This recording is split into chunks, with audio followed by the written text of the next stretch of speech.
Um, let me see. It has a lot of discharge here. Really use that Heal All Tea and start douching with that. I douche at least once a night for 2 weeks at least, and really start cleaning that area. But go inside. It's a kidney lymphatic problem. Because if you don't correct this, you're going to get atypical cells, and then you're walking down that road to cervical cancer, and that you don't want to go that route, honey. Yeah, I mean, you just really, and you want to saturate yourself probably with a parasitic formula like Parasite-M, and just saturate yourself and get this fungus down in you to cut the itching down and move those lymphs. Get on at least 2 kidney formulas, lymphatic 4, really go after that aggressively there. I have a rash which is not that itchy but pink in color slightly. It's all over her calves, it's on her breasts and stuff like this. She's only 26 years old. She's from London. Well, you know what? And she's only 26 years old, and this has been my point through this whole, and this is another reason, guys, I do these videos, is because the younger people here are in trouble, and we all have to help, and you younger people have to become aware and help all your friends, because people have to awaken and fix their problems. We're in a serious state of decline in health, and I mean serious. So, go after your lymph system, sweetheart. Yasmin. Good, Yasmin. All right, here is, thank you for this, November's Grace. Let's see, 2 questions. How do you know your lymph is moving? Good question. Well, first of all, I've always said check your urine for a lot of sediment, because I can tell you, I've correlated this for years, that when you see the sediment in the urine, you start seeing the swelling go down. You start seeing the tumors go away, the cysts disappear. Until that happens, this is a slow process. Now, I've got some people that they're moving their lymph, their urine is a little cloudy, not much, but all the symptoms are disappearing. That's perfect. But when you see a lot of cloudy urine, you're going to see your lymph system responding, lymph nodes going down. So if you're one where you don't feel your lymph system, hard to explain other than that. When you feel pain, stiffness, tightness, that's your lymph. You won't feel it anymore. The mobility of the body goes way up. The stiffness goes out of the body. Any swelling, the lymph nodes are gone. All these things are effective lymph cleansing. And of course, if you have tumors, they're gone. And that's just what they are anyway. Is it possible for herbs to dissolve abnormally behaving or normally behaving tissue like endometriosis? This is what it is. And the acids, like you say, this is so acidic that it does glue. It's like a glue. It bonds. That's what acids do. It literally, and this is why you see a lot of uteruses bonding to the colon and stuff like this. And so you see this a lot. Endometriosis. You had a surgical procedure to remove the cyst and right there was a clue right there. You had a cyst on your left ovary that showed your lymph wasn't moving. That's left kidney there. Doctor discovered that internal organs were literally glued together. You have stage 4 endometriosis.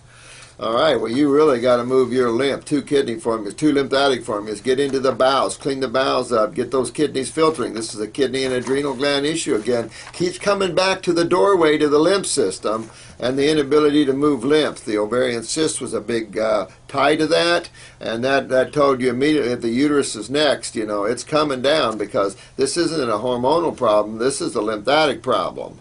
And this is, you can have hormonal problems on top of it, but this is, or a steroidal problem, in other words, but this is lymph, and you get it out before you end up with a hysterectomy here, if you not already have had one. But even if you have, those ladies of you that have had hysterectomies, you still got to fix the problem. You got to still fix the kidneys and adrenal glands, because something else is coming. Go to the breast, go to the back. Can't just keep removing body parts. Let me see, Dr. Morse, does the human digestive system point to the idea that we are, how does the human digestive system point to the fact that we're frugivores? I was going to find that for you with National Geographic or Smithsonian, or a couple of those guys were talking about the frugivorish nature of humans. Well, if you dissect omnivores, they don't have quite the ringed, heavy absorption of the GI tract. A lot of the omnivores do not have the amylase in the mouth as the Homo sapien does, where you start your digestion of fruit and vegetables in your mouth. That's why you see dogs swallow. They swallow their food. No digestion in the mouth for them. So each omnivore, you have all levels of differences of these, but we're fit so much into the frugivorous species. If you look, if you laid it all out and get my book, and you'll see those the chapter on the different species and how they're designed. But if you laid them out, the omnivore is just a little down from the frugivore, and the frugivore is down from the herbivore in terms of length of the GI tract, the type of teeth, the amount of absorption goes on, the amount of stomachs one has, the degree of the hydrochloric acid. You all see the differences. You can spread them out on a chart and see all these differences. So the GI tract of a frugivore, a Homo sapien, is longer than that of an omnivore and much more ringed and absorptive. Yet it's much shorter than that of a herbivore, and of course we only have one stomach and that. So the idea for vegetarianism really doesn't hold true either. You can dispel that easy by looking at the difference of the herbivores versus the primates, the frugivores. So we really fit right into that category. And intuitively, though, you could go to any school or at any age group of children and put a big bowl of vegetables and a big bowl of fruit, and you'll see that the fruit is always going to go first. There are people that prefer vegetables over fruit, but by and large, ultimately, the 90% of the humans, if not more, prefer fruit over vegetables. And with dead animal meat, that's just a perversion. Funny but sad comment from, yeah, I know this lady that survived breast cancer and did a mastectomy, lumpectomy, chemo. Well, you can remove everything and you can burn everything, and then one day, you know, residual kick. Sorry if this lady has got a residual kick. I can't just sit around eating grapes all day. Well, some people love their conditions. They love them, and they just, I don't know what it is, inferiority complex. They love the attention of the medical community or something. I find this just really perverted thinking. But there are a lot of people just love that sort of thing. They love their MDs. They love their surgeries. They love to be sick. They love to tell people how bad they are. I don't have time for those kind of people. You know, enjoy your world out there. You know, that's what creation's for, and I don't judge them. I don't care. You know, because you can't care either, really, because that's what traps you, is that if you care, you get to realize this whole world, this whole creation is just a playground. It's up for grabs. You're the player, so most of you guys have decided to wake up and pull out of that and become much more godly and much more aware. So you're truth seekers and truth knowers. And, you know, there's not a crowd at the end of that. There's just not a crowd of us at any given time. Never was, and probably never will be. That wouldn't be creation anyway. You know, creation is where you house the ones that like to play. But that's okay. You know, it's when you learn how to play and you don't care. You're having fun playing, but you're detached from your play. That makes it more fun. Let's see. Hello, Dr. Morse. I've been enjoying. Thanks for the videos. Yeah, 35-year-old male, suffered from migraines and able to breathe through one of my nostrils. I also had a cataract, and so 35 years old. See, that shows. And I was telling this yesterday in a video how you see more balding in young people. This is serious. This is the lymph systems. But we've been talking here about the younger people dealing with the kidneys and adrenals as bad as they have. So this is a serious issue here that we're facing here. And this young man is facing this. Remember, cataracts are cholesterol. Some days my eyes will not focus, so I am thinking I have severe lymph blockage in my head. You're right, young man. My shoulders are also very tight, and I have scoliosis. There you go. Just what we talked about today. Must be a lesson today in scoliosis, or in structure and muscle and the relationship of the lymph system to that. Let me see. I think I have lymphatically constipated skull. You're exactly right, my friend. Hit it right on the head. Good man. Good man. You really want to get down and move that lymph. That's a #1 priority in you because of the cataracts, because of the migraines, because of the nostrils. I mean, you got to move lymph. It's like that lady that got the tumor out of her nose. Well, that's what you got. That's what's happening. You know, we're forming tumors all over the place, and that's a lymphatic problem. So you hit it right on the head, man. You really got to you've been born cross-sighted, have multiple surgeries to fix that. I am 6'5". So you're 6'5" here. You got a lot of issues going up in the head area, so I can tell you automatically you have pituitary problems. And have a nephew who is a dwarf, so your family's dealing in pituitary problems here. and you've got to address those. And you hit it right on the head. Pituitary gland runs in your family. I love you guys. You're getting it. You're getting it more than most medical doctors. You're good. Keep going, guys. You're really picking this up good. Not difficult, is it? There's only a few glands in the body. Everything else is some organs. You got two fluids, blood and lymph, and you got a bunch of cells. How difficult is that? Not bad, isn't it? So good. You got it. That's a good pick, man. Good. Walk one. Let me see. I've suffered with depression. There you go. There's your parathyroid. Okay, so there's your link. Parathyroid, not utilizing calcium. Your lymph is acidic and tight, so you're pulling calcium out. Therefore, your back's giving way to the strong side.